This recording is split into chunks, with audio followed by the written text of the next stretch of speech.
So, ladies and gentlemen, we are back with another role with Black Belt Mike, and in this role, I'm really trying to focus on takedowns, and I'm basically staying away from him, trying to figure out how I want to approach him. So right here, I'm going to make sure he doesn't grab any grips. I'm kind of gauging the distance, trying to figure out when I'm going to go. I try to go for a low single right here and drive into him, but he's able to stop me from doing that, and he's got a grip on my sleeve. I'm able to break that grip and to start again. So what I really want to do is keep my distance, stop him from grabbing a grip, but I'm not able to stop him right here. He grabs a grip of my collar right here, and I'm trying to break it, but I'm not able to. He takes his right hand and grabs the back of my collar right here, and now he's going to start working on some judo. He's going to go for an ochigari for the outside right here, and then he goes for another leg sweep right here, but I'm able to nimbly jump over it thanks to some of the guard interception I've been working with Nadi.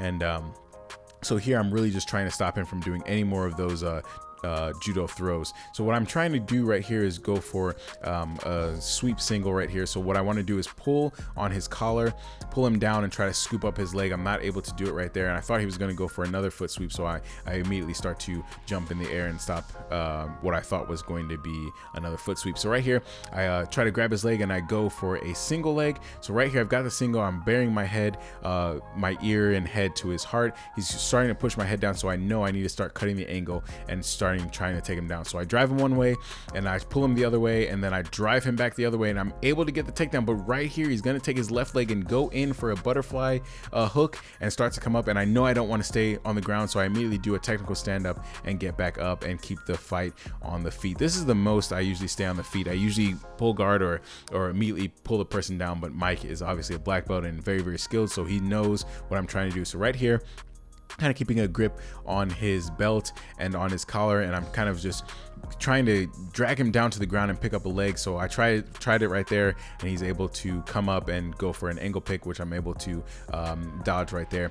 So I'm still having that grip on the collar, still having the grip on his belt, and I just kind of want to keep the distance and try to scoop up that leg. As you can see right here, I try to scoop up the leg, but I didn't really commit to it, and he was able to kind of kick his leg out and stop me from doing it. So right here, we're still going to keep it on the feet. This is probably the longest video where I've been on the feet. So right here, I'm going to switch and grab the leg right here and go for that outside single leg takedown. So I'm in that single leg, but you know, that's the method that I like to do, where I kind of pull that collar and grab that leg. So here I'm trying to take him down. I try to switch it to a double, but he's able to sprawl because I wasn't able to grab that other leg. And here I just decide to sit to half guard. So now what I'm going to start to do is take my outside foot, feed it in here for the half guard dog fight position, which is made famous by Lucas Lech. But right here, I lose the foot, and he's able to get that foot out. And what I try to do is belly down and get to my knees so he can't start passing the guard and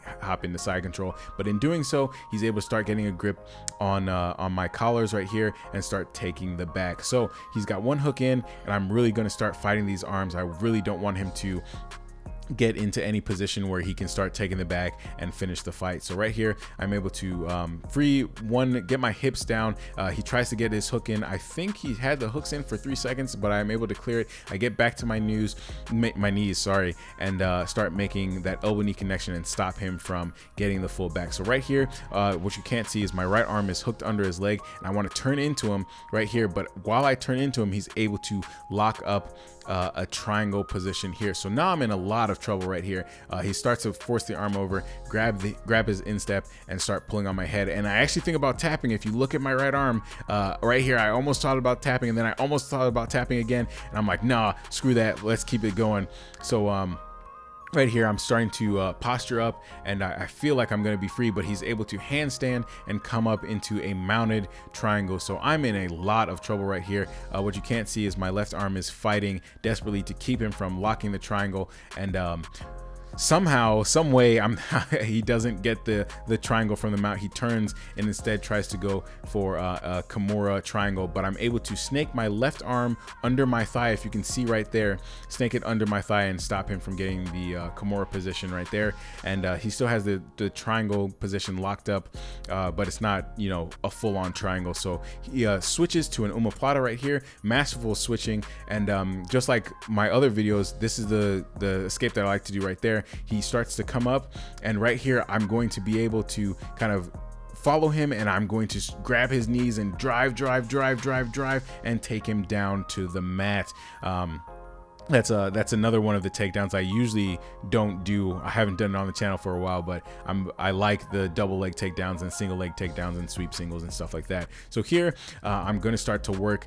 He starts to recover the guard. He's going to start grabbing on my pants right here. He's got a grip on the sleeve. So what I want to do is strip that grip on the sleeve and immediately stop him from gaining dominant positions to start setting up a dynamic guard. So what I want to do right here is I'm going to start grabbing his pant legs, and I'm going to take a page out of Tyan Dalpra's playbook right here. I grab the pant legs, and as soon as I get what I want right there, both grips on the pants, I'm going to step away, start making that middle distance, and I'm going to force his feet to the ground. I'm going to start trying to pass with my head and shoulders, heavy pressure to his sides, and stop him from squaring up. So right here, I'm driving my shoulder and head into his side. He's able to start squaring up a little bit, and he's going to keep squaring up, and then I'm going to start to shift to the other side. So as soon as he blocks that side, I'm going to square back up, grab the pant legs, and go for the other side right here. But as you can see, that was actually the end of the roll. So ladies and gentlemen, that is the end of the roll. I really wanted to bring this to the channel because I don't do a lot of stand-up. I don't do a lot of wrestling moves, single legs, double legs, sweep singles, low singles. And I just came back from St. Louis, where my old coach, Kyle Watson, does this a lot. He teaches this a lot. I mean, we're from the Midwest, so wrestling is our thing. So I wanted to bring that to the channel and show the power of driving and just being dominant on the feet, or trying to be dominant on the feet.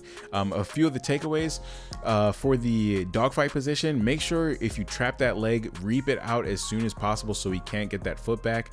That was something that I really, I lost that position even though I had it set up pretty well. Another takeaway, make sure that when you're going for the takedowns, commit. There was a few times where I shot in trying to get the single leg, and I didn't really commit because I was afraid of his judo skills, and that led to a failed shot here and a failed shot there. So if you're gonna go for it, just go for it, and that's the only way you can really get better at working at your defenses. So when they defend the takedown, you can work on your defenses, your counters to their counters, and get better and not have to worry so much about what they're gonna do. You just dominate and start your game first. So ladies and gentlemen, that is the end of the roll. I hope you guys enjoyed it, and I will catch you on the next one. Peace.